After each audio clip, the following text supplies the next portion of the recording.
Boa noite a todos. Que Jesus, nosso Divino Mestre, permita, possam os espíritos obreiros desta casa nos envolver neste momento. E a mim, particularmente, possam eles inspirar para que eu possa falar a vocês. No mundo tereis aflições. Eu, porém, vos digo, tendes bom ânimo, eu venci o mundo. Palavras de Jesus no Evangelho de João. Naturalmente, diante da grandeza de Jesus, da sua expressão espiritual, que para nós beira o inimaginável, acredito que a nossa inteligência não alcança a grandeza de Jesus, mas dentro do que nos é possível, naturalmente nos esforçamos para concebê-lo na sua grandeza espiritual. Quando ele diz que nós precisamos ter bom ânimo diante das aflições e que ele vencera o mundo, nós certamente podemos concluir que a afirmativa do Mestre de ter vencido o mundo é algo natural, a sua expressão espiritual o fato até dele ter, segundo Emmanuel, no livro A Caminho da Luz, ter sido encarregado de construir a nossa casa evolucional, o nosso orbe terrestre, naturalmente, ele está, por assim dizer, em condições elevadíssimas diante da expressão do globo. Mas quando ele nos fala das aflições, fala-nos daquilo que a própria doutrina nos revela, que nós vivemos num mundo de provas e expiações, e vivendo num mundo de provas e expiações, as dificuldades, os sofrimentos, os reveses que a vida nos traz, é algo mais ou menos natural, podemos dizer, porque ainda não temos a capacidade da assertividade plena. Nós ainda nos equivocamos muito diante das decisões que tomamos, diante dos ímpetos que sentimos ao convite das coisas materiais e sensoriais. Nós ainda não somos capazes de caminhar com passos precisos, vivemos caminhando com passos vacilantes, e as consequências naturais da nossa inobservância das leis divinas, que requer de nós a atitude sempre muito reta, muito bem estabelecida em princípios de justiça, nós, por não sermos capazes ainda de caminharmos com essa assertividade, nós ainda vamos vivendo o reflexo das nossas atitudes infelizes. Muitas delas, nem sempre, Nem sempre, não se pode dizer que todas são erros calculados, mas erros até mesmo da nossa inocência diante do reflexo das coisas da vida. E quando Jesus diz que ele vencerá o mundo, nós podemos também pensar que esta é uma proposta muito difícil. Quantas são as criaturas que teriam a capacidade de ter vencido o mundo? Porque todos nós temos a disposição, desde muito cedo, de vencer no mundo. E isto é até cultural. Nós vamos todos sendo envolvidos por um aculturamento familiar, social, de que precisamos vencer no mundo.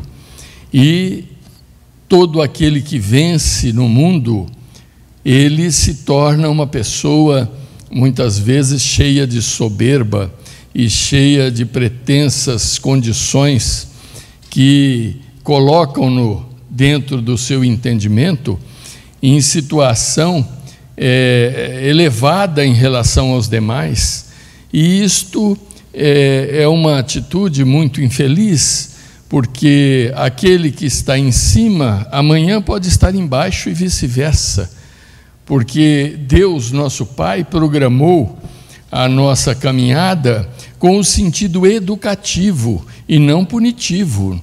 Então, todos nós estamos sempre sob a tutela da divindade no sentido de nos educarmos. Então, nós, com essa disposição de vencermos no mundo, nós também criamos muitos equívocos e inconveniências. Mas esta proposta do Cristo, nós vamos encontrá-la realizada em algumas criaturas que conhecemos e que passaram por este mundo. Nós podemos nos lembrar, por exemplo, de Santo Agostinho.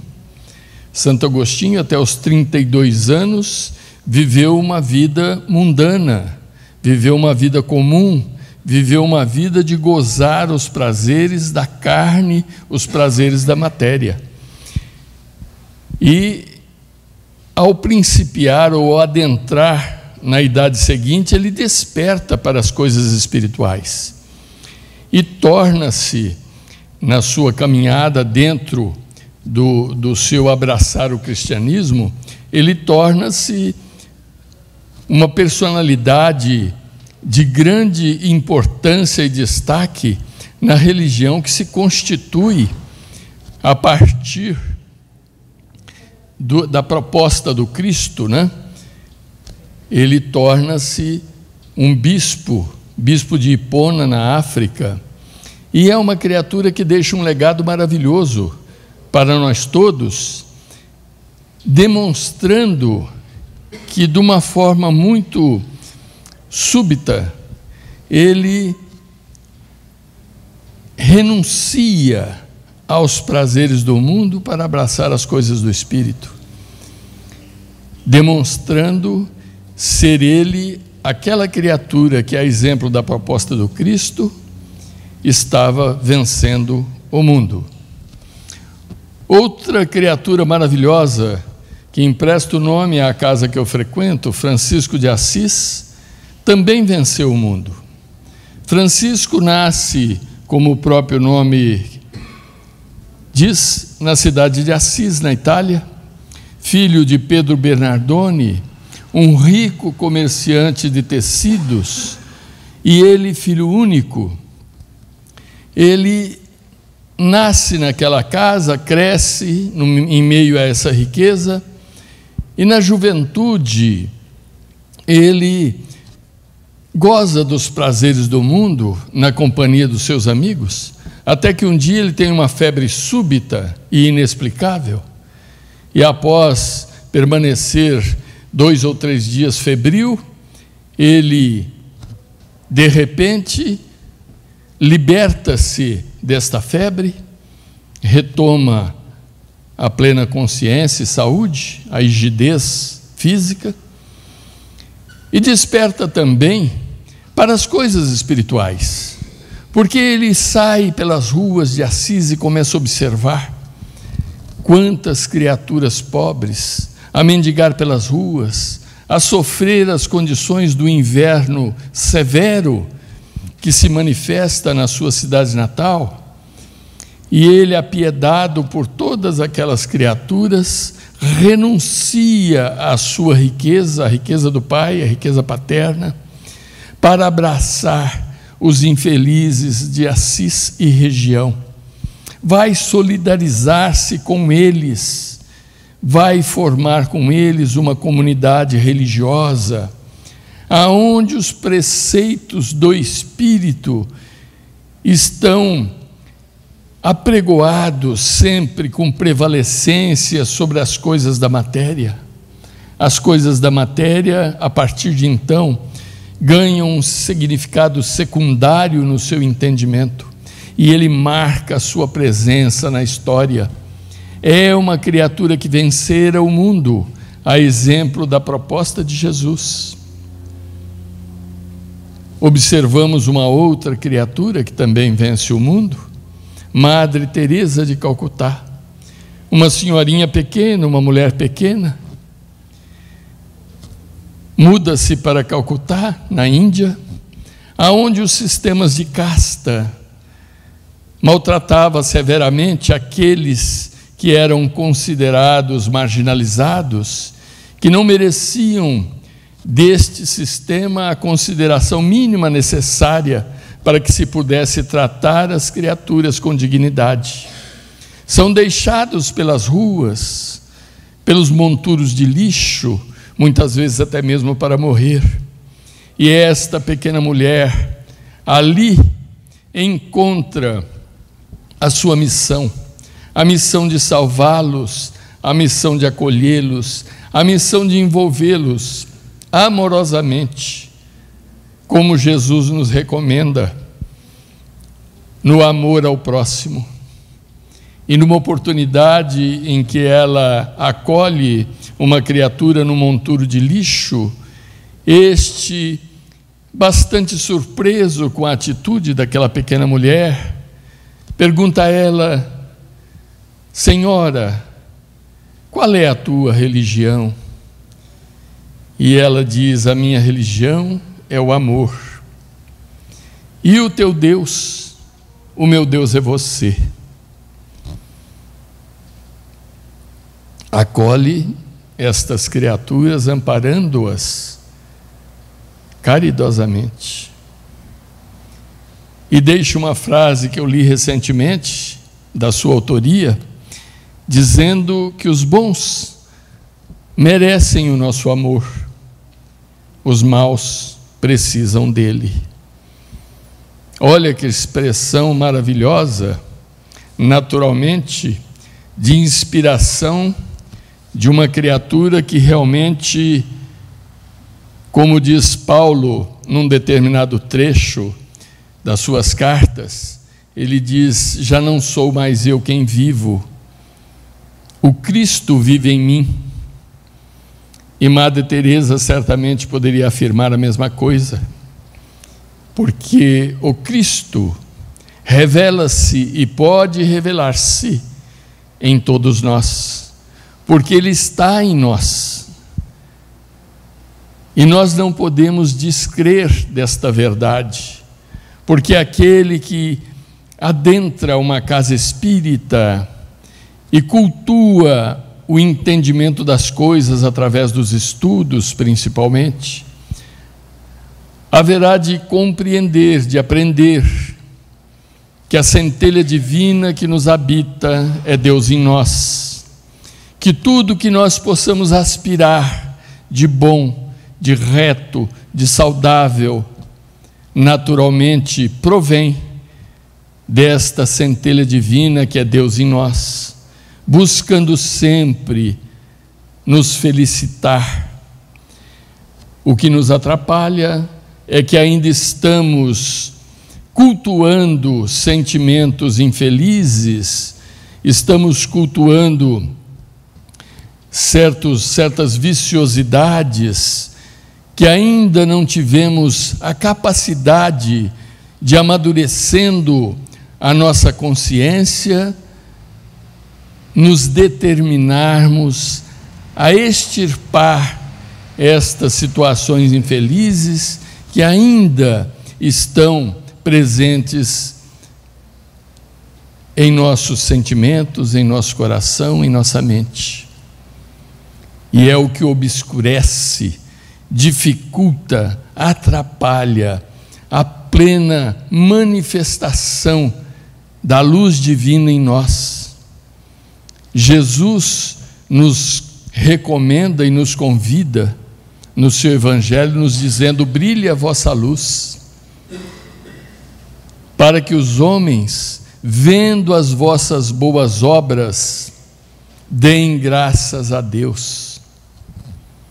Vejam bem que Jesus, neste texto, nos fala que o bem que em nós se manifesta decorre da presença de Deus em nós. Assim como Paulo, quando diz que o Cristo vivia nele, o que vive nele é a centelha crística, que é a mesma que nós chamamos de centelha divina. E quando esta centelha se sobrepõe aos demais sentimentos que habitam o nosso entendimento, nós nos tornamos pessoas que gradativamente poderemos nos construir para vencermos o mundo também.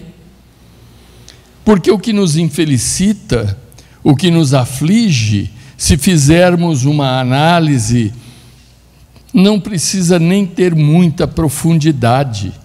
Nós vamos perceber que são as coisas do mundo às quais estamos vinculados, às quais estamos arraigados, é que nos impede de vivermos libertos da condição do sofrer. Eu gosto muito, eu até comentava com o nosso querido Nelson, que esteve ontem na nossa casa fazendo uma palestra. Eu gosto muito de outras doutrinas. A doutrina principal, central minha, é a doutrina espírita. Mas eu gosto de beber em outras fontes. E tem um livrinho chamado Bhagavad Gita. É um livro que foi extraído de um poema épico indiano chamado Mahabharata, oriundo dos Vedas. E os Vedas é uma obra que dá base ao hinduísmo e que tem presença no mundo há mais de 5.000 anos. E esta é uma obra interessante porque ela faz uma narrativa de aspecto folclórico, mas uma narrativa muito interessante. Eu particularmente gosto muito e vou fazer uma breve alusão a ela para vocês, porque eu acho que é muito pertinente no assunto que estamos tratando. Arjuna é o ser em evolução, Krishna é a divindade. Encontra-se Krishna com Arjuna, tomam o carro de Krishna, elevam-se no espaço. Observa lá embaixo, Arjuna, 2 exércitos que vão confrontar-se. Um representa o bem e o outro representa o mal. E orientado por Krishna, Arjuna vai absorvendo as orientações que Krishna lhe passa. E ele diz a Krishna: mas Senhor, em ambos os exércitos eu observo meus parentes. Eu tenho parentes no exército dos pandas e tenho parentes no exército dos Kurus, e eles vão se confrontar, e isto me amedronta, e isto me inquieta, e isto mexe com os meus sentimentos. E Krishna vai orientando e justificando este embate. Simbolicamente, este é o embate que deve dar-se em nosso íntimo, permanentemente, particularmente no momento evolucional que nós estamos vivendo, porque nós precisamos confrontar estes sentimentos positivos e negativos em nós, para que possamos, com muita persistência, fazer o bem, vencer o mal. Porque é desta maneira que nós vamos nos construindo, nos autoconstruindo, para a nossa felicidade, mas também para a realização do projeto divino. Porque à medida em que nós vamos caminhando cada vez mais na realização da autoconstrução espiritual a que todos nós estamos fadados, nós vamos nos sensibilizando com as dores alheias e vamos estendendo as nossas mãos para aqueles que vêm atrás e que carecem desse auxílio, porque esse auxílio será sempre pautado no princípio do amor, E toda criatura que é tocada pelo amor, pelo estímulo do amor, sente-se impelida a modificar-se.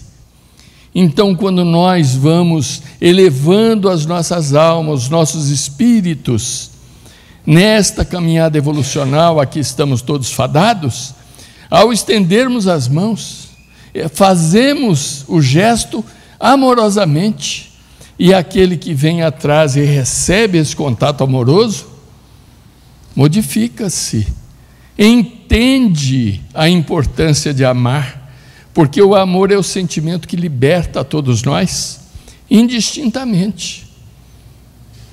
O Cristo nos amou e nos ama profundamente, e quer ver todos nós em condições de felicidade, de realização, de paz íntima, de harmonia íntima, mas ainda estamos a caminho.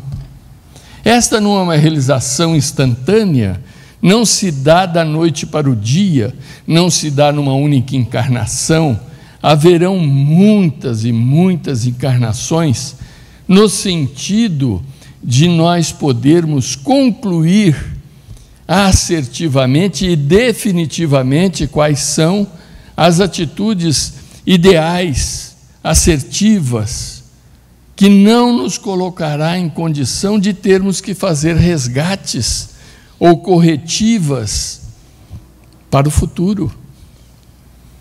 E assim, nesta caminhada, nós vamos nos lembrando também deste Cristo amoroso, quando ele diz aos seus seguidores, aos seus apóstolos, quando indagado por que ele falava por parábolas, ele diz aos seus discípulos que falava ao povo por parábola, porque ele não poderia falar ao povo como ele falava aos seus discípulos, revelando verdades que o povo jamais poderia compreender naquele estágio em que se encontravam. Então ele falava por parábolas, porque as parábolas haveriam de ser melhor compreendidas, melhor assimiladas. E ele nos fala a respeito destas gradações evolucionais, destas consciências que se encontram em condições diferenciadas, umas muito lá embaixo, outras medianas, outras mais em cima, quando ele nos fala da parábola do semeador. Então ele nos diz: aquele que semeia, saiu a semear. E nós naturalmente entendemos que quem semeia é o Cristo, e a sua semente é o seu Evangelho. Então ele sai a semear, e pelo caminho caem algumas sementes, e logo vêm as aves dos céus e as comem. Outras caem entre as pedras, mas não conseguem brotar, porque não tem substrato, e o sol inclemente logo as queima. Outras caem entre os espinhos, e quando começam a brotar, a querer crescer, os espinhos logo as sufocam. E outras caem em solo fértil, e nascem a 30%, 60% e 100%. Esta é uma parábola maravilhosa, em que Jesus nos fala dos níveis de consciência na caminhada evolucional terrena.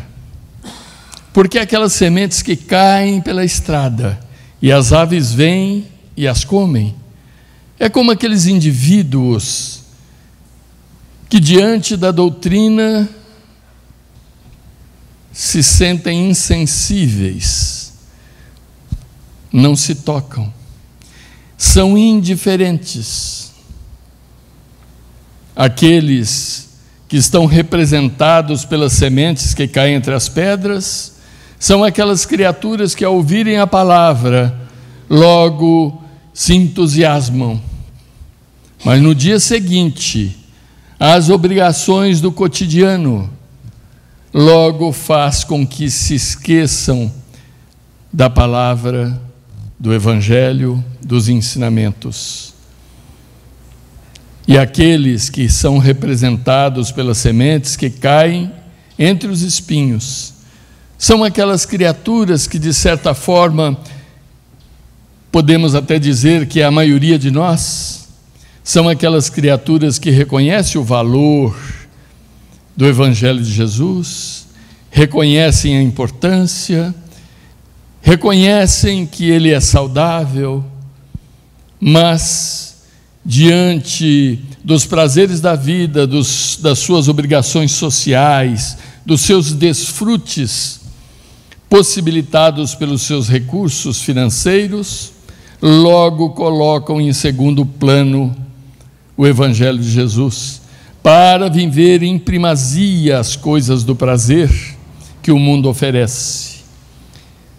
E aqueles que estão representados por 30%, 60% e 100%, são aqueles que já têm o entendimento, o conhecimento, o reconhecimento da importância das coisas espirituais em nossas vidas. Acolhem a semente, e esta semente vão frutificar de acordo com a condição mental e espiritual que a pessoa dispõe naquele instante, naquele estágio, e vão reproduzir proporcionalmente. Quando naturalmente, penso eu, nós pudermos brotar a 100%, nós certamente teremos concluído o nosso estágio evolucional no planeta Terra.